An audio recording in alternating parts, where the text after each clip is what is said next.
Glória a Deus. Quem quer ter um novo 2018? Deus também quer que nós tenhamos um novo 2018. Mas não só mudando um número de 2017 para 2018, mas com novas atitudes que nós podemos ter poderosas em Deus para um novo 2018. Eu creio que o Espírito Santo falou no meu coração para preparar essas 5 mensagens. E a mensagem de hoje vai ser a mensagem do Réveillon. Não estavam todos aqui. O meu tempo do Réveillon foi encurtado por causa da meia-noite. Não tinha jeito de eu prolongar mesmo. Então, hoje eu tenho um tempo um pouco maior. E eu vou falar com você sobre essa primeira mensagem, que nós vamos falar sobre o quê? Um novo 2018 começa hoje. Aonde? Começa com um planejamento, com planejamento. Abra sua Bíblia, então, em Lucas, capítulo 14, a partir do versículo 25.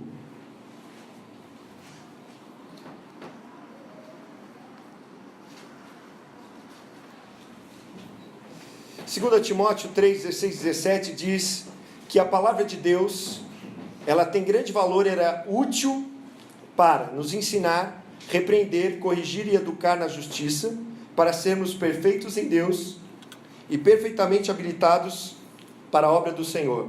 Nessa noite eu quero falar com você, tirar 2 verdades principais, 2 princípios desse texto, para que eu e você possamos ter um novo 2018. E a primeira coisa é o planejamento, que nós vamos falar com você. Você abriu a sua Bíblia a partir do versículo 25, estou lendo na Nova Versão Internacional, você pode ler também comigo no telão. E diz assim: uma grande multidão em acompanhando Jesus, este voltando-se para ela disse: se alguém vem a mim e ama seu pai, sua mãe, sua mulher, seus filhos, seus irmãos, irmãs e até sua própria vida, mais do que a mim, não pode ser meu discípulo. E aquele que não carrega sua cruz e não me segue, não pode ser meu discípulo. Qual de vocês, se quiser construir uma torre, primeiro não se assenta e calcula o preço, para ver se tem dinheiro suficiente para completá-la? Pois se lançar o alicerce e não for capaz de terminá-la, todos os que a virem rirão dele, dizendo: este homem começou a construir e não foi capaz de terminar. Versículo 31. Ou qual é o rei que, pretendendo sair à guerra contra outro rei, primeiro não se assenta e pensa com 10.000 homens é capaz de enfrentar aquele que vem contra ele com 20.000? Se não for capaz, enviará uma delegação, enquanto o outro ainda está longe, e pedirá um acordo de paz. Da mesma forma, qualquer de vocês que não renunciar a tudo o que possui, não pode ser meu discípulo. O sal é bom, mas se ele perder o sabor, como restaurá-lo? Não serve nem para o solo, nem para adubo, é jogado fora. Aquele que tem ouvidos para ouvir, ouça. Quero convidar você a fechar seus olhos, abaixar sua cabeça e orar comigo. Pai, nós estamos aqui nesse primeiro domingo de 2018. E nós queremos, ó Deus, dedicar esse culto a Ti e consagrar 2018 ao Senhor. E não apenas 2018, mas o resto das nossas vidas. Nós estamos aqui para renovar nossa aliança. Mas estamos aqui, ó Deus, para aprender de Ti. E só o Teu Santo Espírito e a Tua Palavra que podem nos ensinar. Por isso que seja o Teu Santo Espírito sobre a vida de cada irmão e cada irmã. E sobre a minha vida, para que nós possamos juntos, ó Pai, termos revelados aos nossos corações aquilo que o Senhor quer trabalhar conosco, não só em 2018, mas pelos restos dos nossos dias aqui na terra. Que todo mal caia, em nome de Jesus. Amém. Um novo 2018 começa com planejamento. É engraçado que nós, cristãos evangélicos, temos o costume de jogar tudo nas mãos de Deus. Infelizmente, como o nosso país e como nós brasileiros somos muito emotivos, muitos voltados para o coração, assim é porque o futebol, por exemplo, é o esporte mais praticado, né? Que todo mundo gosta, ou a maioria gosta, E é uma coisa que é apaixonante, que é delirante, que faz uma pessoa sã brigar com a outra só porque o outro time é melhor, então todo mundo tem que me bater porque eu sou corintiano. Olha lá, já tem gente brava porque eu falei isso. Por causa da paixão do nosso coração, que é o futebol. Mas nós acabamos levando tudo isso também para a nossa vida com Deus. A gente acaba levando tudo para o lado emotivo, e às vezes você pergunta para a pessoa, mas por que você ficou aqui na igreja? Ah, porque eu senti. Não é porque tem uma palavra correta, uma palavra de Deus, não é porque é um lugar que as pessoas são sérias, mas na maioria das vezes as pessoas vão responder porque sentiram, né? Porque nós somos apegados a essas coisas do nosso coração. E aí o que acontece? Como a gente é muito ligado para a emoção, a gente acaba não planejando as coisas, a gente faz conforme dá vontade. E aí a gente acaba esquecendo e não planejando, deixando tudo para a última hora, que nem fizeram com a Copa do Mundo, que nem fizeram com as Olimpíadas. Mas é igualzinho como a gente faz, a gente tem uma prova para estudar e deixa tudo para o último dia, fica desesperado, tem um trabalho para entregar e deixa tudo para os últimos minutos para entregar esse trabalho. Porque a gente não se planeja, porque a gente não se prepara. Então, nessa noite eu quero tirar essa verdade. Jesus falando sobre a necessidade do planejamento. E Jesus nos mostrando, como ele diz lá em Lucas 16, versículo 8, a segunda parte, que os filhos do mundo são mais espertos do que a própria geração dos filhos da luz. Porque eles são aptos para se preparar, para se planejar e para ver as coisas como estão acontecendo. Nós não podemos jogar tudo nas mãos de Deus e dizer assim, puxa, não passei no vestibular porque Deus não quis. E não cair na real, que eu não passei no vestibular, eu não passei num concurso, porque eu não estudei. Porque se você for ver as pessoas que passam num concurso difícil, ou num vestibular difícil de primeira, ou nos primeiros lugares, se você for entrevistar essas pessoas, a maioria vai dizer que dedicou uma vida ao estudo. Que abriu mão de finais de semana, que sempre estava estudando. E aí, como sempre ela estava estudando, por que ela sempre estava estudando? Porque ela tinha um alvo, um objetivo. Ela sabia o que ela queria. E para alcançar aquele objetivo, ela sabia que ela precisava estudar. Que um dia, uma semana de estudo não seria suficiente para ele passar em primeiro lugar na USP, em medicina, ou para entrar pelo menos. Mas precisava de uma vida inteira de estudo, 18 anos de estudo, para quando prestasse o vestibular com 17, 18 anos, passasse. Então, tem um escritor que diz, Joel Goldsmith, ore como se tudo dependesse de Deus, e trabalhe como se tudo dependesse de você. Mas nós não podemos trabalhar em vão, e por isso que nós precisamos, primeiramente, planejar. A palavra de Deus, como nós vimos, ela é inspirada pelo Espírito Santo. Lucas escreveu esse texto, e ele mostrou aqui um episódio, na qual Jesus Cristo e aquelas pessoas que o seguiam, as multidões, já estavam um pouco caindo, já não eram tantas pessoas. O auge da popularidade de Jesus já tinha caído. Nós vemos lá em João 6, que vários discípulos, várias pessoas abandonam Jesus, porque era difícil o seu discurso. Por quê?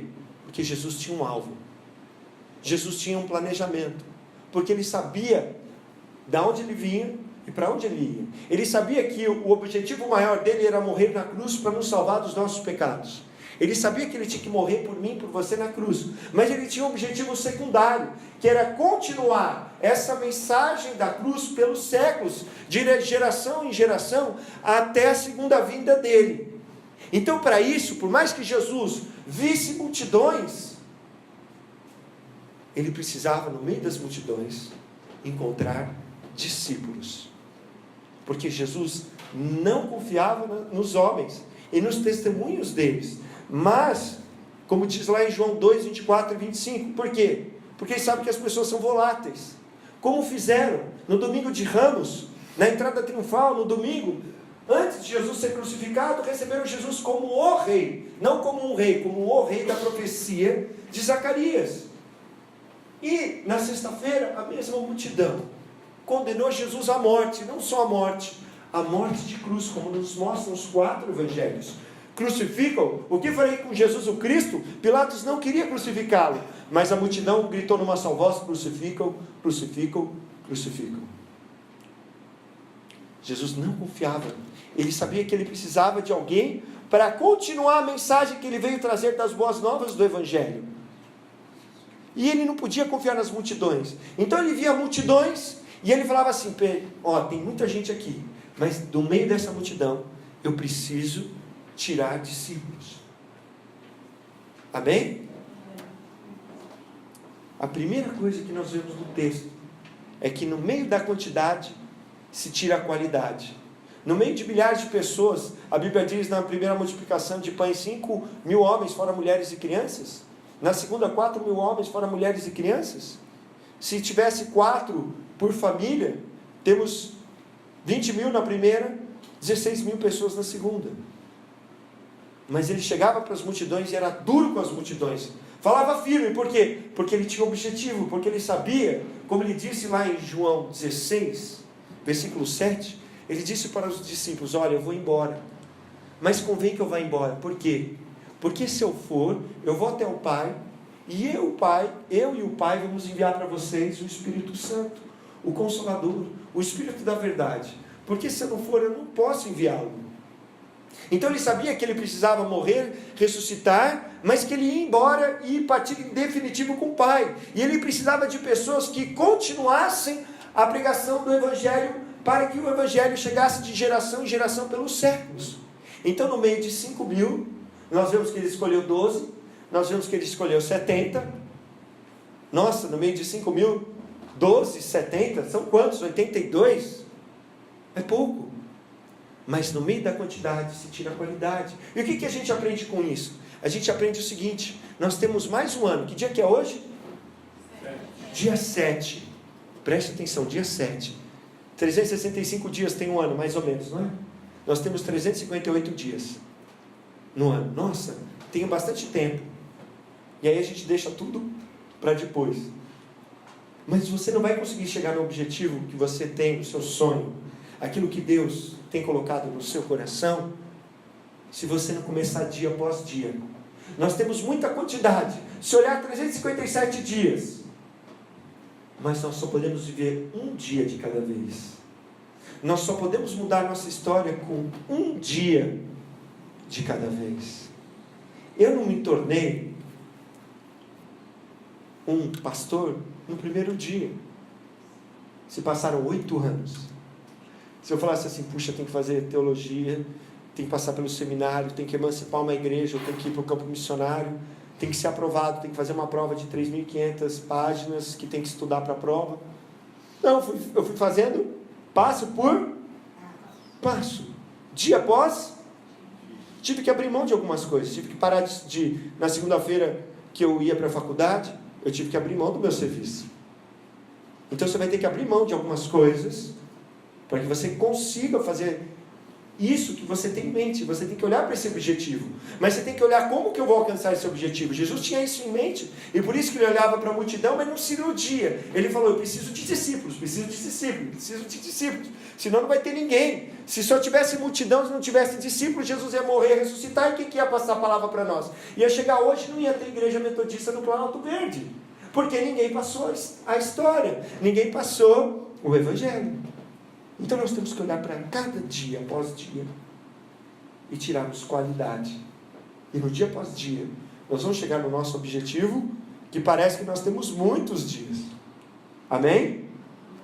A segunda coisa que nós vemos no texto é que Jesus, ele vai ser repetitivo. E no ensino rabínico, o que é rabínico? O ensino dos judeus, quando o judeu queria ser enfático em alguma coisa, então ele repetia. Quando ele queria que alguma coisa, tem aquele ditado, água mole em pedra dura, tanto bate até que fura. E Jesus vai repetir no texto: não pode ser meu discípulo 3 vezes, e vai repetir também sobre o planejamento 2 vezes. Se assentam primeiro para calcular. Ele vai contar uma história, a partir do versículo 28, ele vai contar, na verdade, 2 parábolas, a parábola do construtor imprudente e a parábola dos reis. E ele vai contar as duas parábolas e vai dizer assim para nós: qual de vocês, no versículo 28, se quiser construir uma torre, primeiro não se assenta e calcula o preço, para ver se tem dinheiro suficiente para completá-la. Olha só, ele vai dizer, se assenta primeiro. Para quê? Para calcular. A palavra usada ali é calcular, contar com eixos, computar, avaliar. Ou seja, é uma palavra que Jesus está falando para planejar. Quem aqui já construiu, começou a construir uma obra e não terminou? Tem alguém aqui? Mas a gente vê na rua, em vários lugares, às vezes um prédio, casas, gastou um dinheirão e não conseguiu terminar. Então, a primeira coisa que a gente precisa para alcançar um objetivo é ter recursos. Como assim, pastor? Puxa, se eu tenho o sonho de ser, por exemplo, vou dar um exemplo, professor na faculdade, na universidade, primeira coisa tem que ser graduado, certo? Eu tenho que ser bacharel em alguma coisa, certo? Depois eu tenho que ter uma pós-graduação, certo? Sim ou não? Sim, pode ser uma especialização, pode. Mas a maioria das faculdades não aceita especialização para ser professor. Tem que fazer mestrado ou doutorado. Ok? Então tem que pensar, será que eu tenho tempo para estudar? Será que eu vou ter, onde que eu posso estudar para fazer isso? Será que eu vou conseguir passar na prova? Será que eu tenho que fazer um projeto para isso? Por quê? Porque se assenta primeiro para calcular, para planejar, para ver o que eu preciso para terminar aquela obra. Talvez Jesus estivesse, quando ele está dizendo ali no texto, lá em Lucas 13:4, Jesus fala da torre de Siloé, que caiu e matou 18 homens. Dizem que foi uma torre que Pilatos construiu, que não conseguiu terminar, e que tinha um aqueduto.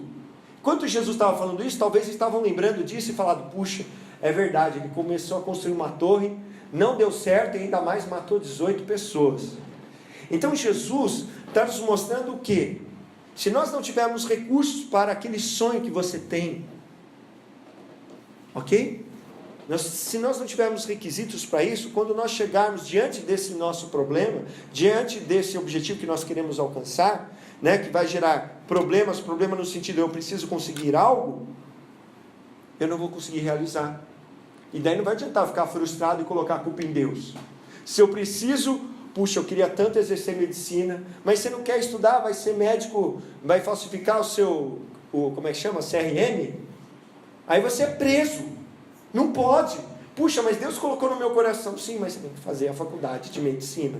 Ou você passa numa pública, ou você paga caro numa cara. É ou não é? Sim ou não?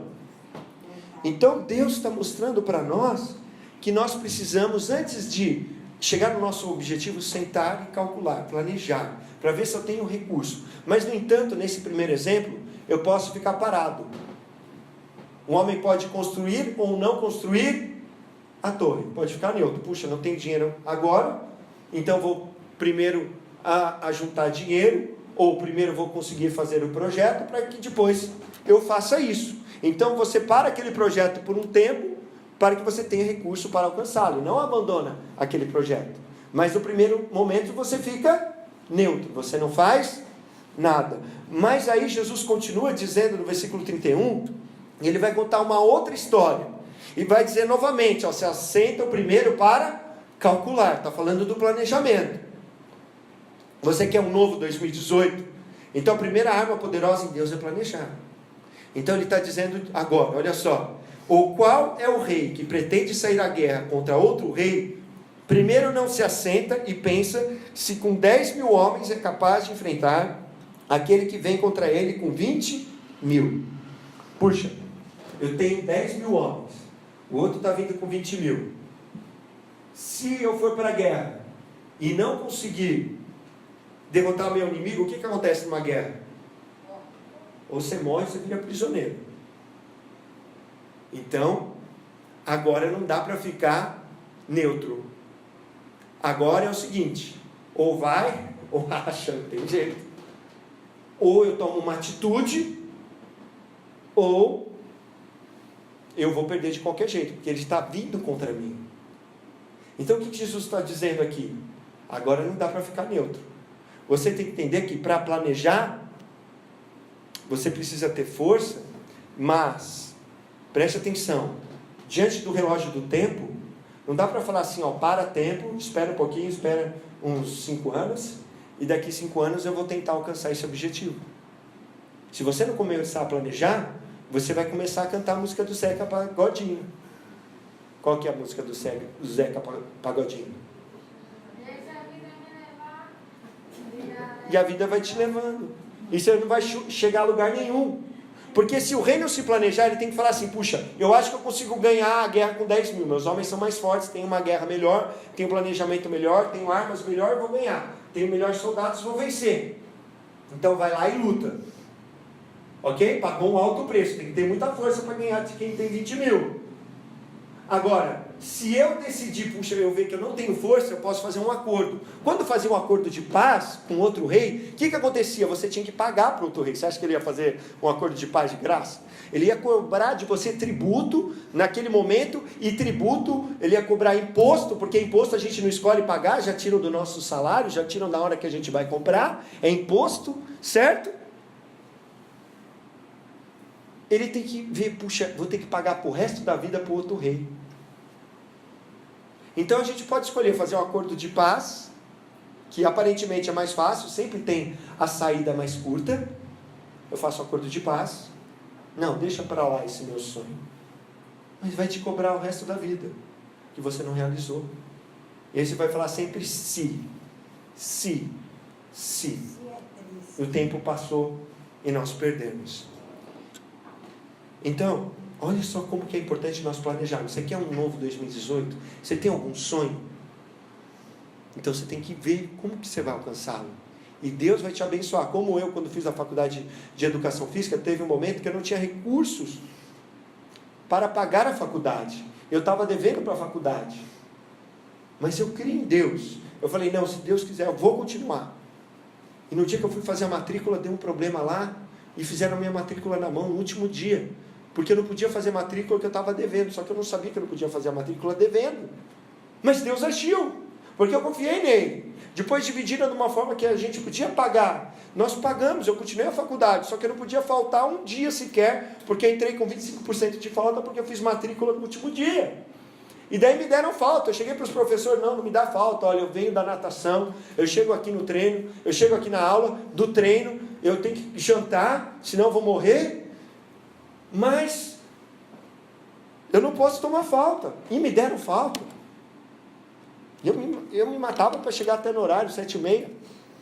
E daí depois eu tive que conversar de novo com os professores. E na diretoria eles tiraram a falta. Para que senão eu ia repetir naquelas matérias. Então, são coisas que a gente tem que se esforçar. Essa é a primeira verdade que a gente tira do texto, o planejamento. Jesus está falando do planejamento, amém? A palavra de Deus é apta para nos ajudar em muitas coisas.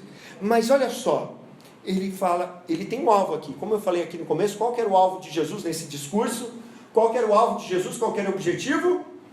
Fazer discípulos. Ele precisava que alguém continuasse o ministério dele depois que ele fosse embora, certo? Para isso ele precisava que eles tivessem o Espírito Santo e a palavra. Eles já tinham ouvido a palavra, precisavam do Espírito Santo, porque o próprio Jesus não pode fazer um ministério sem o Espírito Santo. Então o próprio Jesus já ia providenciar para eles recursos e força. Amém? Porque ao descer sobre vós, o Espírito Santo recebereis poder, força, recursos dos altos céus para serem minhas testemunhas. Mas não isenta o lado de Deus. Qual que é o lado humano? Desculpe. O lado humano. Que é o quê? Tem que ser duro o discurso. A segunda verdade que nós tiramos do texto é que Jesus estava falando sobre discípulos. Sobre discípulos naquela época para uma multidão. E Ele está falando hoje comigo e com você. Você pode estar aqui há 5 anos, pode estar aqui há 4 anos, 3 anos, 2 anos, 1 ano. Mas você permaneceu. Em João 6, 60 e 66, os primeiros discípulos abandonam Jesus porque o discurso de Jesus é duro. E Jesus chega assim para os 12, vocês não querem ir embora? A porta da casa é serventia. E aí Pedro vai responder aquela famosa frase: para onde nós iremos, Senhor, se só Tu tens palavra de vida eterna. Você permaneceu. Você permaneceu e você está aqui, sabe por quê? Porque Deus quer me fazer e te fazer, nos fazer verdadeiros discípulos. Discípulos verdadeiros deles nesses dias. Porque o alvo de Jesus sempre vai ser, e por isso que ele falou para os discípulos: vão e façam discípulos de todas as nações. Porque o discípulo faz a mesma coisa que o seu mestre. Ele fala igual ao mestre, ele age igual ao mestre, ele pensa igual ao mestre, e ele faz o que o mestre faz. Nós podemos continuar, e Jesus falou: vocês farão obras maiores do que eu fiz, porque eu vou para o Pai. Vocês farão. Mas para isso nós temos que ser discípulos e discípulas verdadeiros. Então Jesus, no texto, ele vai dizer 3 vezes: não pode ser meu discípulo. Por quê? Porque ele coloca condições para nos tornarmos discípulos. E se eu e você queremos um ano de 2018 abençoado, e o resto dos nossos dias abençoados, saiba que Jesus me chamou e te chamou para ser um discípulo. Como Jesus foi lá no Mar da Galileia chamar Pedro, Tiago, João e André, ele foi te chamar também, e por isso você está aqui. Ele está te chamando, e eu ouço um chamado de Deus e respondo a ele pela fé. Ele não está aqui pessoalmente, você tem que crer. Eles tinham que crer que Jesus era Jesus. Você vai falar assim: para eles é fácil, eles viram Jesus, mas eles não sabiam que Jesus era Jesus. Nós sabemos, a história já passou. Ele dividiu nosso tempo e nossa história. Mas ele está me chamando e te chamando. E a primeira coisa que a gente tem que entender para ser um discípulo, Jesus fala assim: se alguém vem a mim, no versículo 26, nós não podemos ir para a religião, nós não podemos ir para a placa de igreja, nós não podemos ir para apóstolos, nós não podemos ir para pastores, nós temos que ir para Jesus. Se eu for até Jesus, aí que eu começo o discipulado. Puxa, pastor, não vou conseguir ser um discípulo, não vou conseguir fazer o que Jesus faria. Calma, vá primeiro até Jesus. Aí depois ele começa continua as condições. E não aborrecer, ou não amar menos quem? Pai, mãe, filho, filha, esposa, e a própria vida. O que é isso? Quando a Bíblia diz aborrecer ou amar menos, ou em outras versões, odiar, não é fazer o mal, não é bater na esposa e nos filhos. Em outras versões está odiar, você vai pegar e vai bater na sua família. Não é isso. Se Jesus mandou nós amarmos até os nossos inimigos, quanto mais os nossos parentes. O que Jesus está falando é que eles não podem estar acima de mim, e nem a sua vida pode estar acima de mim. Eu tenho que estar na preferencial. Se você não me colocar acima de você e acima dos outros, se você tiver vergonha de mim, eu não vou te confessar diante do meu Pai, mas se você me confessar diante dos homens, eu confessarei diante do meu Pai e dos meus anjos. Ele falou isso no ano 27 ao ano 30 e continua falando para mim e para você, meu irmão, minha irmã. Se nós queremos ser discípulos e discípulas, meu irmão, minha irmã, nós temos que amar em primeiro lugar a Jesus. E depois, se nós amamos Ele verdadeiramente, Ele diz: e tomar a sua própria cruz. Para nós, cruz é um negócio legal, né? A gente olha para a cruz vazia aqui, a gente olha a cruz com a chama, é um símbolo legal, bonito, né? Mas para que Jesus falou isso? Para quem que Ele falou a primeira vez? Para os discípulos, naquele tempo, Roma e os judeus eram, como que eu posso dizer, subjugados por Roma. E o que Roma fazia com quem não obedecia a ela? Colocava numa cruz. Era a maior propaganda de Roma. Quando você entrar numa cidade, tinha as pessoas ali crucificadas, e as pessoas ficavam até 9 dias morrendo devagarzinho, perdendo o ar, sangrando, e aos poucos ficando sem respirar. Alguém aqui já ficou sem respirar debaixo d'água? Alguém aqui já ficou preso e quase se afogou? É horrível, é péssimo. Agora imagina você fora da água. Então Jesus está falando: você tem que tomar a cruz. Puxa a cruz, e não é a minha cruz. Está dizendo: você vai tomar a minha cruz. 27. E aquele que não carrega a sua, não é o seu marido, não é a sua esposa, não é seus filhos. Não adianta jogar. É a sua cruz.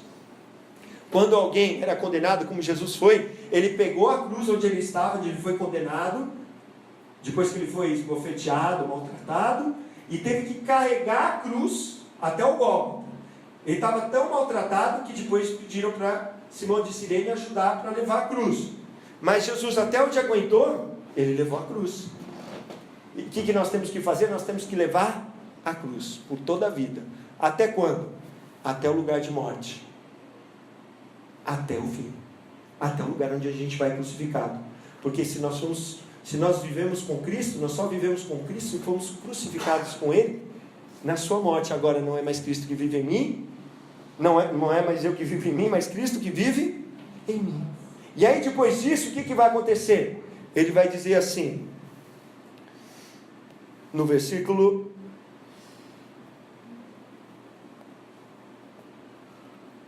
27, e não me segue, não pode ser meu discípulo. E aí vamos continuar seguindo Jesus. Ele não está pedindo algo que ele não fez. Ele fez, ele morreu em morte de cruz. Ele negou mesmo, um ou menos o pai, a mãe, todo mundo. E nós vamos continuar fazendo isso também. E aí nós somos discípulos, porque o discípulo faz a mesma coisa que o seu mestre. E ele continua depois, no final do texto, no 33. Da mesma forma, qualquer um de vocês que não renunciar a tudo que possui, não pode ser meu discípulo. Aí está falando de bens. Tudo que nós temos, preste atenção, seus filhos, sua esposa, seu marido, seu trabalho, ok? Seu carro, sua casa, até suas contas, é do Senhor. Amém? É dele. É dele. Nós temos que renunciar a tudo isso, entregar tudo a Ele. Não foi isso que nós cantamos? Tudo entregarei? É fácil cantar, difícil é aplicar. É dele agora. Se nós não renunciarmos a tudo, não podemos ser seu discípulo. Mas se nós renunciarmos a tudo, nós seremos seus discípulos. E aí o que nós seremos? Seremos sal da terra e luz do mundo. Porque se nós, preste atenção, o que o sal faz? Salga, traz sabor e o que mais? Conserva. Principalmente naquele tempo que não tinha geladeira, como você conservava a carne? Salgando. Por isso que o bacalhau fica fora da geladeira e não estraga, porque ele foi salgado. Tem a carne seca, não tem? Tem aqueles alimentos que a gente compra enlatado, não é? Tudo com sal, para quê? Para conservar o alimento. Então preste atenção, nós que conservamos esse mundo, o mundo ainda não foi destruído por causa de nós, porque nós somos o sal da terra. Mas se nós perdemos o sabor, se nós nos tornarmos como o cristianismo da Europa, que não tem mais ninguém praticando, e que eles estão fazendo tudo de errado lá, nós vamos perder o sabor. E para que a gente vai servir? Para nada, para ser jogado fora. Você acha que Deus quer jogar a gente fora? Você acha que um pai quer jogar fora um filho, uma filha? Não, mas perdeu o sabor, então não serve mais para nada. Então o que ele diz? Aquele que tem ouvidos, ouça. É o que eu tenho para você nesse 2018, a primeira mensagem. É um planejamento. E é o discipulado. Amém? Eu quero orar com você, no seu lugar. Se você quiser colocar a mão no seu coração. Se você tem o desejo de se planejar, e o desejo, nós temos o desejo de se tornarmos discípulos e discípulas, os caminhos da missão que servem a Deus, esse ano o lema é da nossa igreja, com integridade, nós temos que falar com Deus e Ele vai nos ajudar. Pai, nós estamos aqui, nós sabemos que nós não podemos deixar na nossa vida, Deus dará, mas que nós temos que olhar para o nosso futuro e planejar, nós temos que entregar nosso caminho a Ti, confiar em Ti, sabemos que mais o Senhor fará, mas nós não podemos ficar, ó Pai, sem um objetivo, sem um alvo, sem um rumo. E por isso, nessa noite, eu peço que o Senhor me ajude a me planejar, me ajude a planejar a minha família, o futuro das minhas filhas, e ajude cada irmão, cada irmã aqui a planejar a sua vida e a vida dos seus familiares, que nós possamos planejar em conjunto, pela graça do Teu Espírito, o Senhor possa corrigir o rumo, corrigir os objetivos, mas que o Senhor nos ajude, acima de tudo, a sermos discípulos e discípulas. O Senhor continua dizendo às multidões que o Senhor precisa de discípulos e discípulas, e esses seguem o Senhor pela fé. O Senhor tem nos chamado nesses dias, por isso, nos ajuda a cumprir todos os requisitos pela fé, e perseverando até o fim, para que nós possamos ouvir do Senhor, dos seus próprios lábios, quando chegarmos, ó Pai, no teu reino aí no céu. Servo bom e fiel, foste fiel no pouco, no muito te colocarei. Entra no gozo do seu Senhor, em nome de Jesus. Amém. Vamos dar uma salva de palmas para o Senhor. Glória a Deus. Glória a Deus.